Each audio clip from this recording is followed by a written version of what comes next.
今年的台湾花果盆栽展伫咧17号上午伫民地市政中心的南营堂来开展。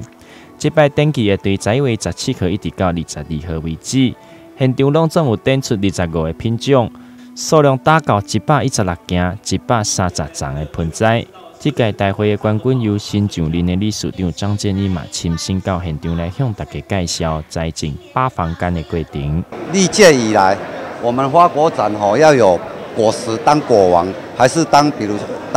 总冠军它的几率很低，因为它的果实不能胜过花，因为花它的颜色太鲜艳了，所以这一次8房间会得总冠军是。我们平时在控制它的时候，水分跟肥料都要控制得很准。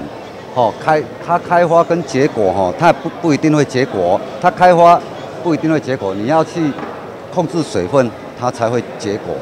水太多，它开花晚就会落下。所以8房间它是日本品种，引进台湾已经几十年了，在台湾它是已经习惯了湿身了，所以8房间在我们花果展，它是目前是最受欢迎的。除了大会的冠军以外，这摆展览的主委彭冠金嘛向大家简单的介绍今年的果王金豆柑。现场主委表示，希望会当透过结合网络的方式，让少年人嘛会当慢慢来接触到经济盆栽栽种的艺术。这个台湾这个花果盆栽展其实最主要我们也是要把台湾这个优秀的这个花果盆栽我们要想办法把它推广出去这样子。那今年呢，其实我们有一个很大的一个目标啦，就是我们要想尽办法把这个盆栽这个国际化、网络化跟年轻化。所以说我们这次也很努力的在网络上面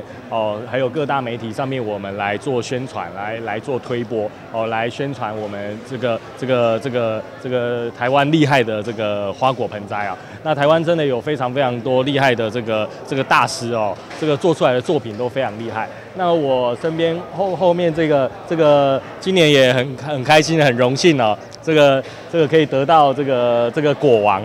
大家看这个果王这个金豆柑，它看这样子，它其实有3000多颗果实要种出这个年龄应该已经比我大，这个应该可以当我阿公它大概有70-80年的历史了。